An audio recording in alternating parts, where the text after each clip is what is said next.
ವಿದ್ಯಾರ್ಥಿಯ ಜೀವನದ ಪ್ರಮುಖ ಘಟ್ಟ ದ್ವಿತೀಯ PUC ಫಲಿತಾಂಶ ಬಂದಿರುವಂಥದ್ದು. ಪ್ರತಿ ಬಾರಿಯಂತೆ ವಿದ್ಯಾನಿಧಿ ಕಾಲೇಜು ಈಗ ಮೇಲುಗೈ ಸಾಧಿಸಿರುವಂಥದ್ದು. ನಮ್ಮ ಜೊತೆ ಖುದ್ದು ಮಾತಾಡೋದಕ್ಕೆ ಪ್ರದೀಪ್ ಸರ್ ಇದೆ, ಅವ್ರನ್ನೂ ಕೂಡ ನಾನು ಮಾತಾಡಿಸ್ತಾ ಹೋಗ್ತೀನಿ. ಸರ್, ಪ್ರತಿ ಬಾರಿಯಂತೆ ಈ ಬಾರಿ ಕೂಡ ಮೇಲುಗೈ ಸಾಧಿಸಿದೆ ವಿದ್ಯಾನಿಧಿ. ಏನು ಹೇಳಕ್ಕೆ ಇಷ್ಟಪಡ್ತೀರಾ ಸರ್? ವಿದ್ಯಾರ್ಥಿಗಳ ಎಫೆಕ್ಟ್ ಆಗಿರ್ಬೋದು, ನಿಮ್ಮ ಟೀಚರ್ಸ್ ಏನು ಹೇಳ್ತೀರಾ ಅಂತ? ವಿದ್ಯಾರ್ಥಿಗಳ ಹಾರ್ಡ್ ವರ್ಕ್ 100% ಇದೆ. ಸ್ಪೆಷಲಿ ರ್ಯಾಂಕ್ ಬರಬೇಕು ಅಂದರೆ ವಿದ್ಯಾರ್ಥಿಗಳ effort and hard work is very much important.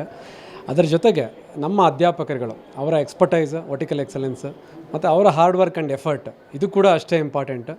ಪ್ರತಿ ವರ್ಷದಂತೆ ಈ ವರ್ಷವೂ ಕೂಡ ಅವರು ತುಂಬ ಚೆನ್ನಾಗಿ ಪರ್ಫಾರ್ಮ್ ಮಾಡಿದ್ದಾರೆ. ಆ ನಿಟ್ಟಿನಲ್ಲಿ 597 600ಕ್ಕೆ 597 99.5% ಇಬ್ಬರು ವಿದ್ಯಾರ್ಥಿಗಳು ತೊಗೊಂಡಿದ್ದಾರೆ, ಪೂರ್ವಿ ಮತ್ತು ರೋಹನ್ ಅಂತ. ಇದು ನಮ್ಗೆ ಭಾಳ ಹೆಮ್ಮೆ ತೊಗೊಂಡಿದೆ. ಪ್ಲಸ್ 596 ನಂದಶ್ರೀ ಅನ್ನೋ ಒಂದು ಮಗು, she has also god 1 mark ಕಮ್ಮಿ ತೆಗೆದಿದೆ. ಮಕ್ಕಳು ಭಾಳ ಖುಷಿಯಾಗಿದ್ದಾರೆ. ಟಾಪರ್ಸ್ ಬಂದಿರೋ ಮಕ್ಕಳು ಲ್ಯಾಂಗ್ವೇಜಸಲ್ಲಿ ಅಷ್ಟೇ ಹೋಗಿರೋದು, ಇನ್ನೆಲ್ಲದರಲ್ಲೂ ಟಾಪರ್ಸ್ ಔಟ್ ಆಫ್ ಔಟ್ ತೆಗೆದಿದ್ದಾರೆ. ಲ್ಯಾಂಗ್ವೇಜಲ್ಲೂ ಕೂಡ ರಿವ್ಯಾಲ್ಯೂಷನ್ ಹಾಕಿದ್ರೆ ಬಹುಶಃ 1 ಮಾರ್ಕ್ ರೈಸ್ ಆಗುತ್ತೆ ಅನ್ನೋ ಕಾನ್ಫಿಡೆನ್ಸ್ ನಮ್ಮ ಟೀಚರ್ಸು ಮತ್ತು ವಿದ್ಯಾರ್ಥಿಗಳು ಇಬ್ಬರಲ್ಲೂ ಇದೆ. But we are extremely happy with the results what you have achieved. ಇಬ್ಬರದ್ದು ಕೂಡ ಈಗ ರಾಜ್ಯಕ್ಕೆ 3ನೇ ರ್ಯಾಂಕ್ ಬಂದಿದೆ ಅಂತ ಚರ್ಚೆ, ಅದ್ರ ಬಗ್ಗೆ ಏನು ಹೇಳ್ತೀರಾ? ರ್ಯಾಂಕ್ 6:15ಗೆ ಅನೌನ್ಸ್ ಆಗುತ್ತೆ. ನಾವಿನ್ನೂ ಅದನ್ನು ಟಾಪರ್ಸ್ ಅಂತಲೇ ಕನ್ಸಿಡರ್ ಮಾಡಿದ್ದೀವಿ. ಸಂಜೆ 6:15 ಬಹುಶಃ ರ್ಯಾಂಕ್ಗಳು ಅನೌನ್ಸ್ ಆಗುತ್ತೆ. ರ್ಯಾಂಕ್ ಲಿಸ್ಟಲ್ಲಿ ಇದ್ದೇ ಇರ್ತಾರೆ ಅವರು, ಟಾಪ್ 3 ಒಳಗಡೆ ಅಂತೂ ಇದ್ದೇ ಇರುತ್ತೆ.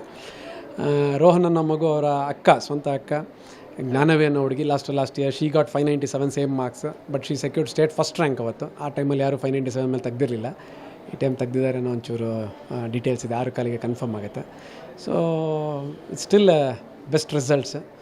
So I want to congratulate all the students as well. ಸೈನ್ಸಲ್ಲೂ ಕೂಡ 593 ಬಂದಿದೆ. ಸೊ ಸೈನ್ಸಲ್ಲಿ ನಮ್ಮ ಮಕ್ಕಳು ನೀಟ್ ಎಕ್ಸಾಮಿನೇಷನ್ಗೆ ಹೆಚ್ಚು ಪ್ರಿಪೇರ್ ಆಗೋದ್ರಿಂದ ಬೋರ್ಡ್ ಎಕ್ಸಾಮಿನೇಷನ್ ಸ್ಪೆಷಲಿ ಲ್ಯಾಂಗ್ವೇಜಲ್ಲಿ ಸ್ವಲ್ಪ ಕಮ್ಮಿ ತೆಗಿತಾರೆ. ಸೊ ನಮಗೆ ಆ ಮಕ್ಕಳ ಮೇಲೂ ಕಾನ್ಫಿಡೆನ್ಸ್ ಇದೆ. ನೀಟಲ್ಲಿ ಭಾಳ ಟಾಪರ್ಸ್ ಆಗ್ತಾರೆ, ಡಿಸ್ಟ್ರಿಕ್ಟ್ ಟಾಪರ್ಸ್ಗಳಾಗ್ತಾರೆ, ಭಾಳ ಜನ ಮೆಡಿಕಲ್ ಸೀಟ್ಗಳು ತೊಗೊತಾರೆ, ಒಂದು 25-30 ಜನ. ಆ ಕಾನ್ಫಿಡೆನ್ಸ್ ಕೂಡ ಇದೆ ಬರೋ ದಿನಗಳಲ್ಲಿ. ಈಗ ವಿದ್ಯಾನಿಧಿ ಪ್ರತಿ ಸತಿ ಈಗ ಮೇಲುಗೈ ಬರ್ತಾ ಇರೋದು ನೋಡು, ಕಳೆದ 5-6 ವರ್ಷದಿಂದ ಕೂಡ ಪ್ರತಿ ರ್ಯಾಂಕ್ ಬರ್ತಾರೆ, ಒಂದೆಲ್ಲ ಒಂದು ರ್ಯಾಂಕ್. ಇದ್ರದ್ದು ನೋಡಿದ್ರೆ ಶಿಕ್ಷಕರ ಪರಿಶ್ರಮ ಯಾವ ರೀತಿ ಇರುತ್ತೆ, ಯಾವ ರೀತಿ ವರ್ಕ್ ಮಾಡ್ತಿರ್ತಾರೆ ಸರ್ ನೀವು? PU college is a very competitive field. ನಾವು ಇದನ್ನು ಟರ್ನಿಂಗ್ ಪಾಯಿಂಟ್ ಅಂತ ಹೇಳ್ತೀವಿ PU ಕಾಲೇಜಲ್ಲಿ. ಬಹುಶಃ ಬಿಲ್ಡಿಂಗು, ಇನ್ಫ್ರಾಸ್ಟ್ರಕ್ಚರ್ ಎಲ್ಲದಕ್ಕಿಂತ ಹೆಚ್ಚು ಇಂಪಾರ್ಟೆಂಟ್. ಒಂದು ಕಾಲೇಜನ್ನು ಒಂದು ಅಳತೆನಲ್ಲಿ ನಾವು ಮೆಷರ್ ಮಾಡಬೇಕು ಅಂದರೆ ಅಲ್ಲಿರೋ ಬೆಸ್ಟ್ ವಿದ್ಯಾರ್ಥಿಗಳು ಮತ್ತು ಟೀಚರ್ಸ್ಗಳು ಇವೆರಡೂ ಬೆಸ್ಟ್ ಇದ್ದರೆ ಆ ಕಾಲೇಜ್ ನಂಬರ್ 1 ಇರುತ್ತೆ ಅನ್ನೋದು ನನ್ನ ವಾದ. ಸೊ ಆ ನಿಟ್ಟಿನಲ್ಲಿ ನಾವು ನಮ್ಮ ವಿದ್ಯಾನಿಧಿ, ವಿದ್ಯಾವಾಹಿನಿ, ನಮ್ಮ ಗ್ರೂಪಿನ ಕಾಲೇಜ್ಗಳಲ್ಲಿ ಇಬ್ಬರು ಕೂಡ ಬೆಸ್ಟ್ ಇದ್ದಾರೆ. ಸ್ಟೂಡೆಂಟ್ಸ್ ಕೂಡ ಬೆಸ್ಟ್ ಸ್ಟೂಡೆಂಟ್ಸ್ಗಳು ಬರ್ತಾರೆ, ಪ್ಲಸ್ ಟೀಚರ್ಸ್ಗಳು ಕೂಡ ಬೆಸ್ಟ್ ಟೀಚರ್ಸ್ಗಳು ಒನ್ ಆಫ್ ದ ಬೆಸ್ಟ್ ವೇನಲ್ಲಿ ಟೀಚಿಂಗ್ ಮಾಡ್ತಾರೆ. ಸೊ ಆ ನಿಟ್ಟಿನಲ್ಲಿ ರಿಸಲ್ಟ್ಸ್ ಕೂಡ ಹಾಗೆ ಚೆನ್ನಾಗಿ ಬರ್ತಾಯಿದೆ.